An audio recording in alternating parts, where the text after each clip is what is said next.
Hey friends, welcome back to Grand Adventure. I'm your host, Mark Guido, and this week we're camping in the Buff, and we even filmed it for you. We're going hiking in the Buff. Maybe we'll even go kayaking in the Buff. So stay tuned.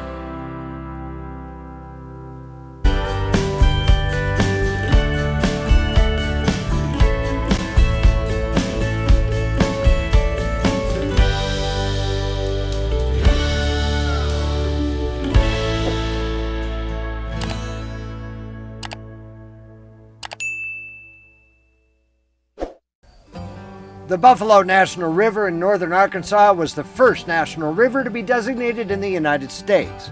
It runs for 153 miles, unencumbered by any dams or other impoundments, from the highest part of the Boston Mountains of the Ozarks, out onto the Springfield Plateau and a portion of the Salem Plateau, before joining the White River here, outside Buffalo City, Arkansas. Operated as a unit of the National Park Service, the National River designation was in response to recurring plans of the U.S. Army Corps of Engineers to construct one or more dams on the river. The National River designation protects natural rivers from industrial uses, impoundments, and other obstructions that may change the natural character of the river or disrupt the natural habitat for the flora and fauna that live in or near the river. Few roads follow the river. River access is gained wherever a road reaches and crosses the river. The Buffalo National River is a popular camping, hiking, canoeing, kayaking, and fishing destination. I planned our stop here with the intention of kayaking a 6-mile stretch of the river. But with no substantial springs feeding the river, its flow is entirely dependent on rainfall. And northern Arkansas is in a significant drought. It's been a long, hot, dry summer, and I'm not sure there's enough water flowing in the river this week to make it navigable. I also figured this stop would coincide with peak autumn foliage. And while we timed that right, the dry summer has meant that this year's fall colors are somewhat muted.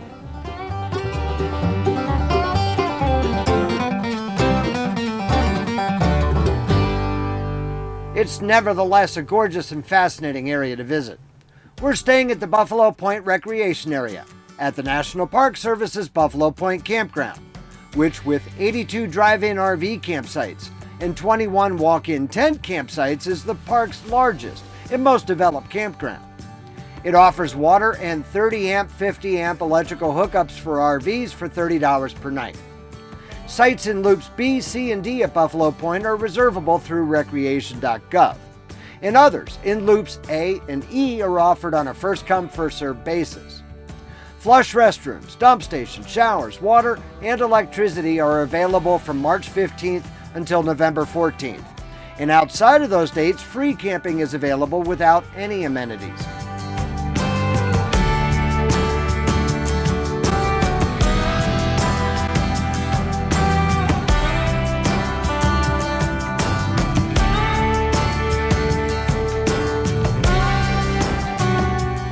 There's no cell service here along the river, so we managed to reserve the one unobstructed site for our Starlink in the entire campground.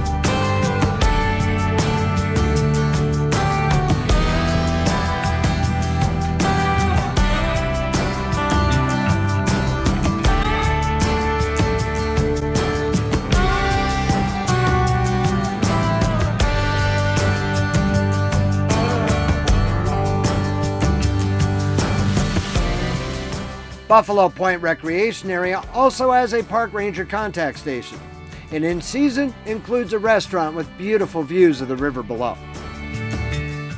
Immediately adjacent to the restaurant, a Park Service concessionaire has made available 5 rental cabins, 8 duplex rentals, and 4 lodge rooms. We're going to get out hiking tomorrow, so it's important that we get a good night's sleep tonight. That's easily obtainable with our quality RV mattress from our valued video sponsor, Brooklyn Bedding. Improve your sleep while camping with a new RV mattress from our video sponsor, Brooklyn Bedding. They offer 4 different mattress constructions in 21 different sizes, depending on preference and price point. Everything from standard queen to all of those funky, odd RV sizes. Brooklyn Bedding manufactures all of its mattresses right at their factory in Arizona. And RVmattress.com ships them right to your door for free, all rolled up and compressed in a vacuum seal. Just cut the wrap to unroll the mattress onto your bed, then cut the vacuum seal. For our mattress, Brooklyn Bedding starts with a layer of high-density foam for a supported base. Just above the base, an 8-inch core of over 1,000 individually encased coils provides the essential support. Immediately above the coils is a 1-inch layer of memory foam and 2-inch layer of hyper-elastic TitanFlex foam. Finally, at the very top is a 1.5-inch layer of antimicrobial CopperFlex foam with TitanCool, which is designed to maintain an ideal sleep body temperature of 88 degrees. Every RV mattress from Brooklyn Bedding comes with a 10-year warranty and a 120-night sleep trial. Visit rvmattress.com/grandadventure and use code GRANDADVENTURE to get a full 30% off your entire order. This is one of the most popular hiking trailheads at Buffalo Point. One parking area accesses 2 hiking trails, a 3.1-mile loop starting across the road to a spectacular natural cave called Indian Rock House, and a 0.8-mile out and back trail starting here to a scenic overlook of the river. It's already late in the day, but we'll try to squeeze in both. Regular Grand Adventurers may notice that our episodes tend to get shorter the later in the season we get. There are several reasons for this, with burnout not being the least of them. But the biggest reason is the dramatic shortening of days. When it gets dark by 6 p.m., we run out of time to film midweek after work. So I'm really hustling to try to get these 2 hikes in before dark today.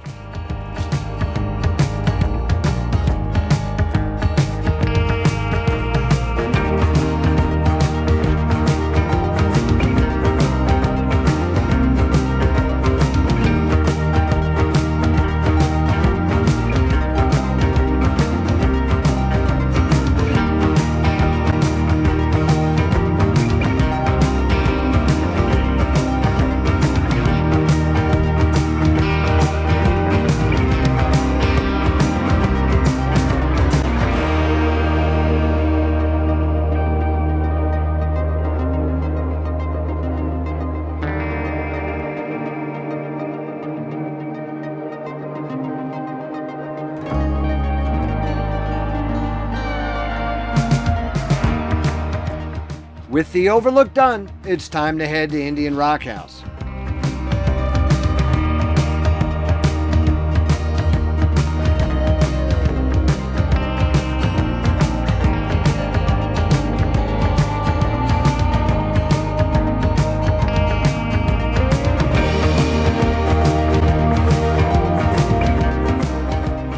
There are a number of features along the way that make this loop trail incredibly fascinating. About 2/3 of a mile in, we arrive at an overhung waterfall dripping from the cliffs. There's not much water flowing in this time of drought, but that takes little away from its beauty. It must be spectacular in spring.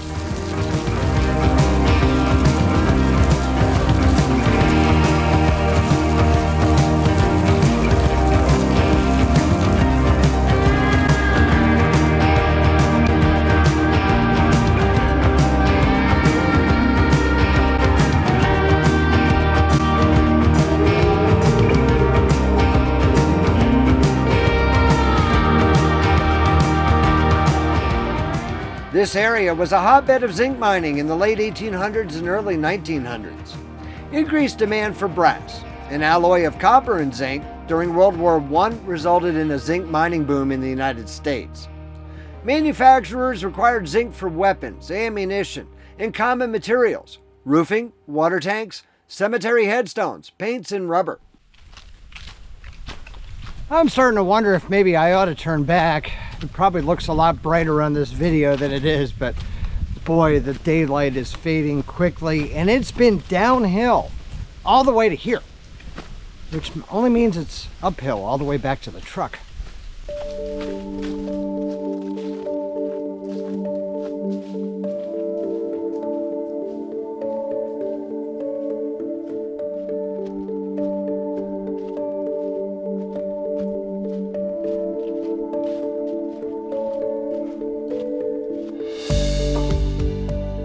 As we near the rock house, there are other smaller alcoves and caves to explore in the cliff walls.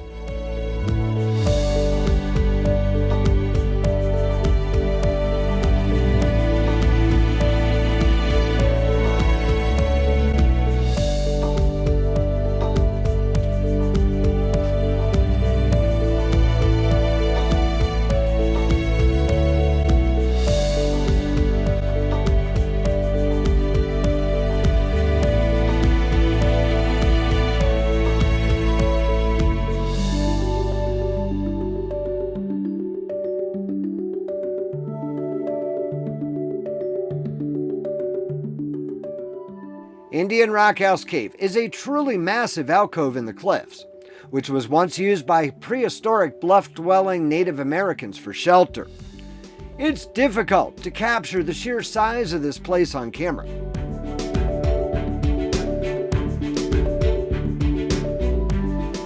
I can actually hear an underground river flowing in the back of the cave over here, but it's far too dark this late in the day to be able to see it without artificial light.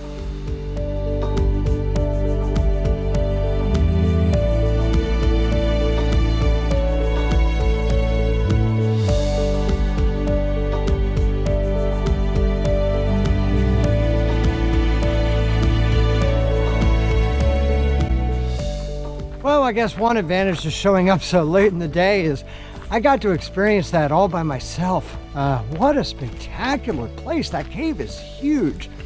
I'm not really sure that the camera will adequately capture just how huge that thing is. But now I really need to haul butt. Daylight is fading quickly. I'm guessing I got about 2 miles of uphill travel to get back to the truck.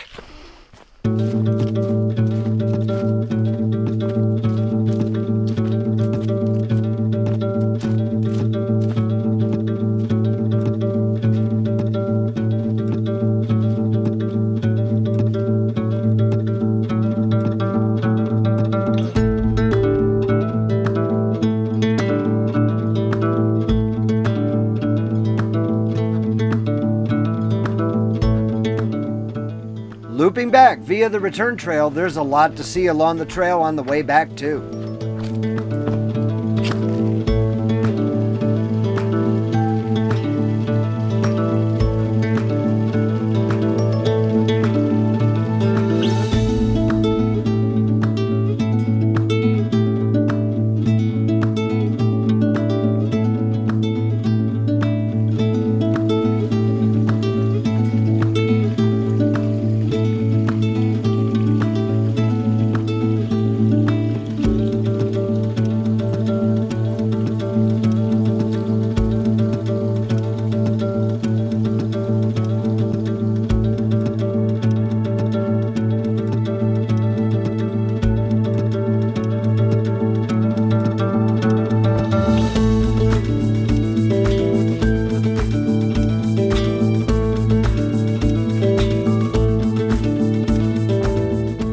And with that, I've emerged back onto the paved road just west of the truck before nightfall.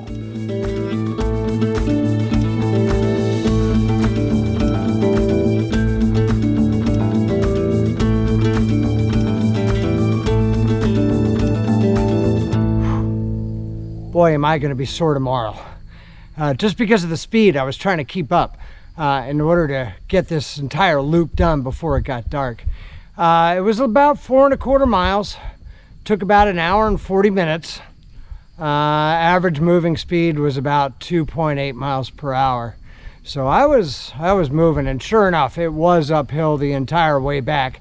Now the return trail, if you make a loop out of it like I did, the return trail is a little bit shorter, but it's the same 550 feet of elevation gain. So the trade-off is it's shorter, but it's a little bit steeper. as you're climbing on your way back uphill. But I've got to tell you, that was one of the more interesting hikes that I've taken all season. There's so many fascinating points of interest crammed in such a relatively short distance. Highly recommended. When we come right back, following a quick ad break, we'll bring you to a surprising nearby ghost town and finally make a decision on kayaking the Buffalo River this week. So stay tuned.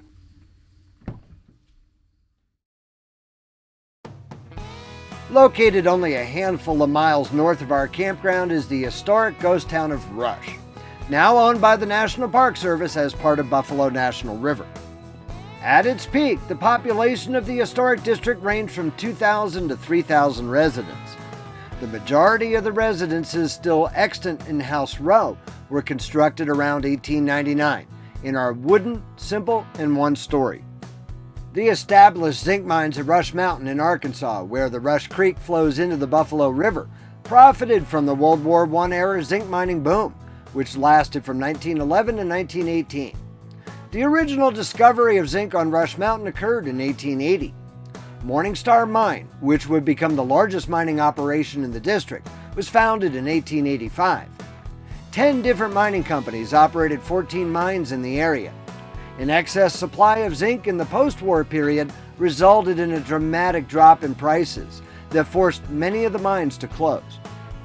In addition to the mines and residences, the district includes a blacksmith shop and general store associated with mining community life. Concentrating mills no longer standing, such as Morningstar Mill, separated valuable minerals from waste. The mills received ore by elevated tramways that started at the mines.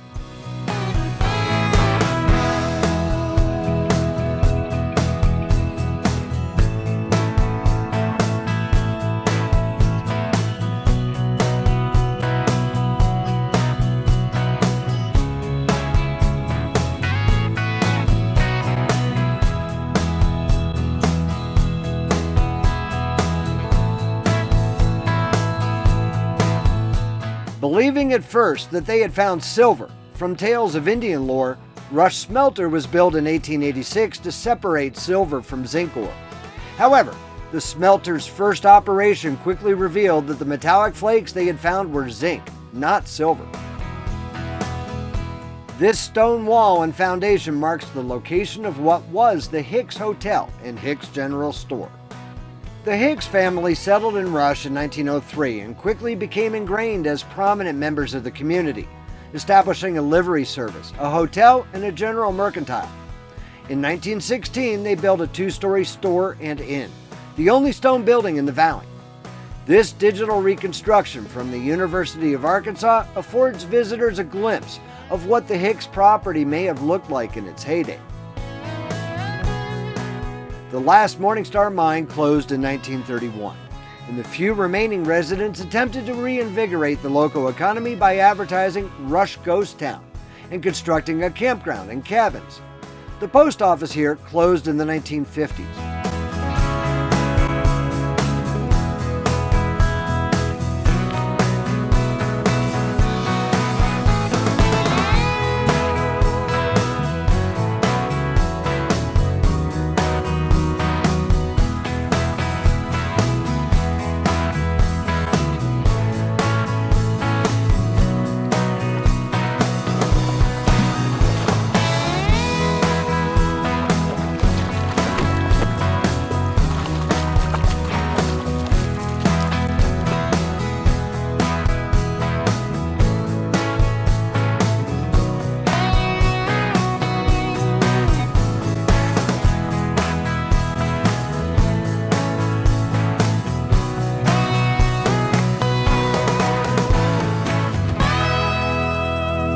All week, I've been mulling over the idea of kayaking on Saturday. It's the reason that we came here after all, but the low water levels continue to give me pause. We're traveling today to the put-in at Spring Creek, 6 miles upriver of our campground, to take a look.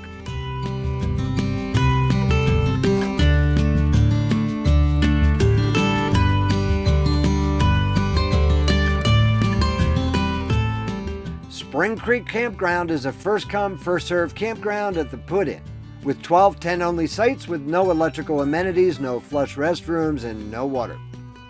In most areas, I doubt I'll be able to even get a full paddle blade in the water. It's nearly guaranteed that kayaking the river this week will require some walking with the boat. Compounding matters even further, I inadvertently stepped in a gopher hole while exploring Rush, and rolled my right ankle and twisted my left knee, rendering myself something of an invalid for a while. So I've ultimately decided against paddling. I'm incredibly disappointed, but Saturday has turned out to be mostly overcast too, further cementing my decision. Instead, we're going to go on an off-road adventure tour, which we'll bring you along on right after we take one more quick ad break to pay the bills. So stay tuned.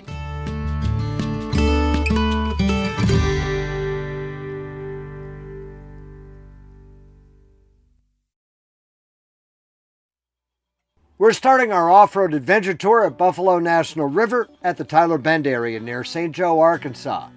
We'll begin, however, with an easy walk on my gimpy right foot and gimpy left knee to the Collier Homestead. The Homestead Act of 1862 allowed vast amounts of public land to be claimed by private citizens and was an attempt to encourage westward expansion. A homesteader had only to be the head of a household and at least 21 years of age to claim a 160-acre parcel of land. The homesteader had 5 years to make improvements to make a living on the land. Solomon Sod Collier, his wife Ida Mae, and 2 of their 7 children built this cabin and a life here. The family succeeded in fulfilling the homesteading requirements and received the patent on 40 acres in 1937. Sod and Ida Mae stayed until 1962.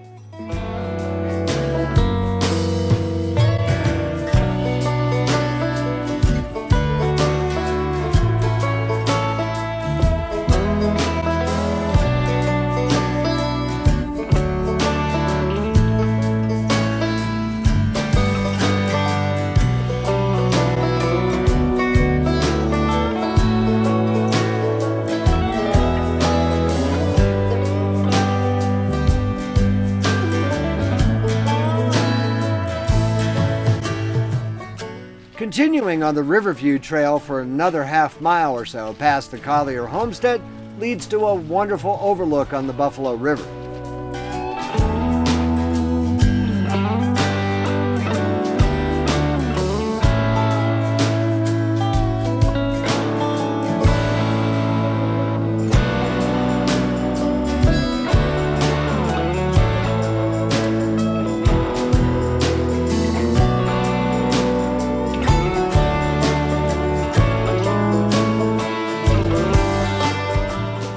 Tyler Bend is the primary public contact point for the National Park Service at a small, full-service Buffalo National River Visitor Center.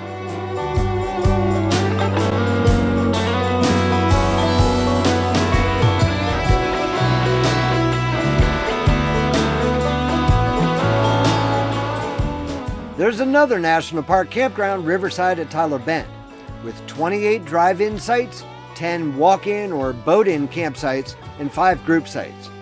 All are dry camping. The campground has flush restrooms, showers, dump station, potable water, but no electrical amenities in season. And once again, camping without any amenities is free of charge out of season.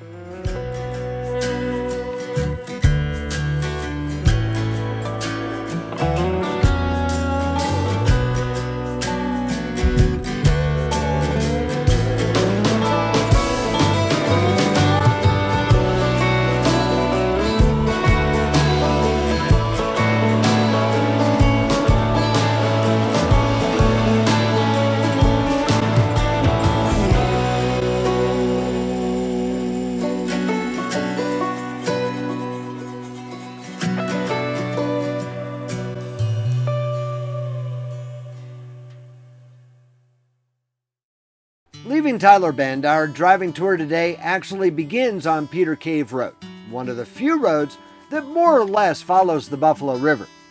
Peter Cave Road is also the Buffalo River Trail hiking route.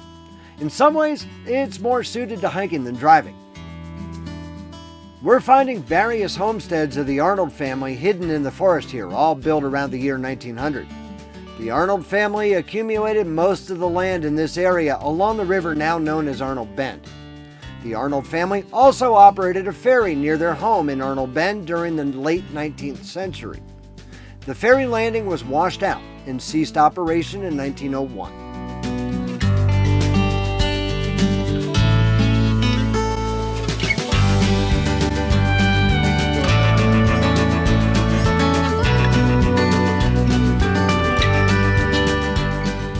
Beyond Arnold Bend, the Peter Cave Road deteriorates substantially, and at times can only charitably be called a road.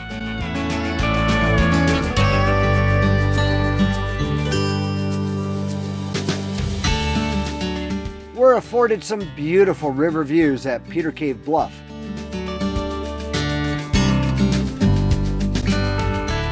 Having reached the western end of Peter Cave Road, we'll take a spur north back to the river via Love Hensley Road. At times, the road here disappears completely.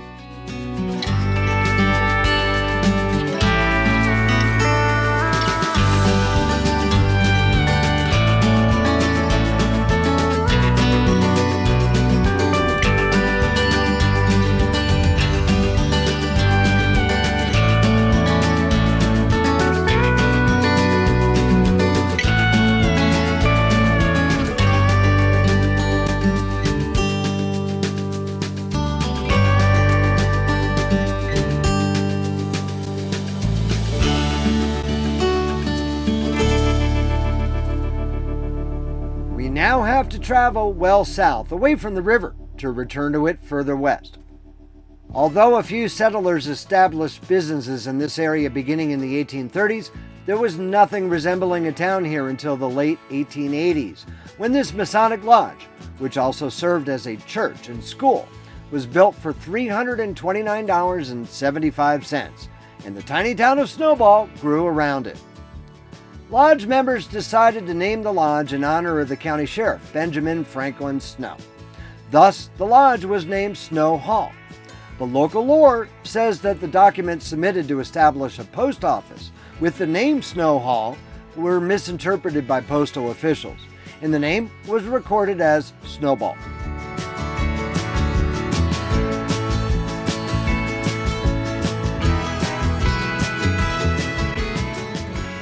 West of Snowball, crossing Point Peter Mountain via Richland Road delivers some gorgeous views of the northern Arkansas countryside.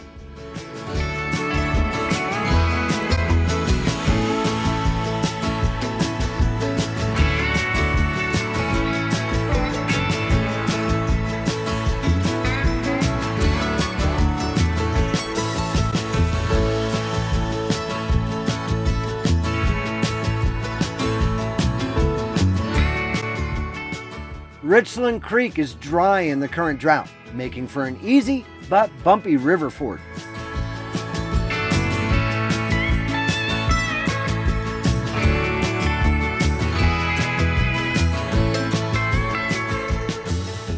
Now down off the mountain, we're northbound through the Richland Valley on the Ozark Highlands Trail to return to the Buffalo River at the Woolham Ford.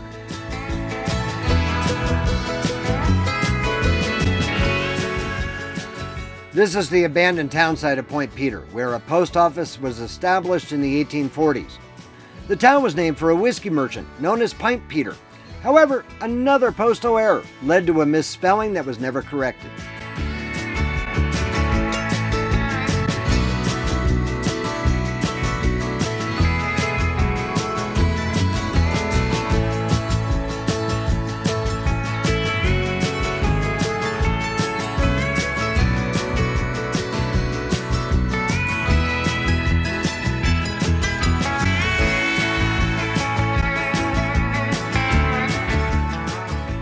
We've now arrived at the river ford.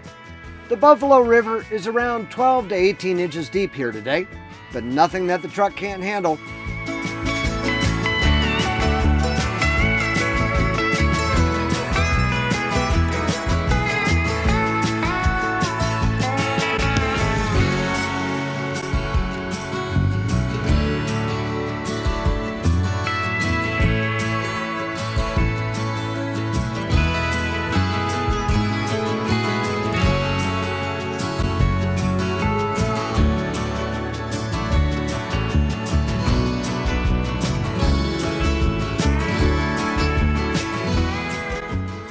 There's primitive camping available in a field adjacent to the fort at Woolham.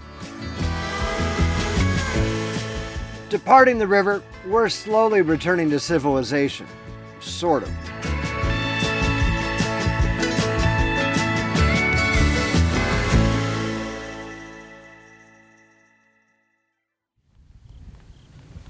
We hope that you've enjoyed visiting Buffalo National River in northern Arkansas's Ozark Mountains with us. Coming up next week, we're going to be heading for Grand Lake of the Cherokees in northeastern Oklahoma, where we're going to meet up with some good YouTube friends of ours. So if you're not yet a Grand Adventurer, now is the time for you to go smash that little subscribe button right down there in the lower right-hand corner of your screen. And ring that notification bell to be sure that you never miss a Grand Adventure, which we premiere right here every Wednesday evening. We'd be honored if you shared the channel with your friends, family, and on social media. Understand that it is extremely important to us that if you like this episode, please be sure to give us a big thumbs up down below. And while you're down below, that's where you're going to find the comment section where we'd love to hear from you every week. So until next Wednesday, from Grand Lake of the Cherokees, please remember life is nothing but a grand adventure. And we'll see you then.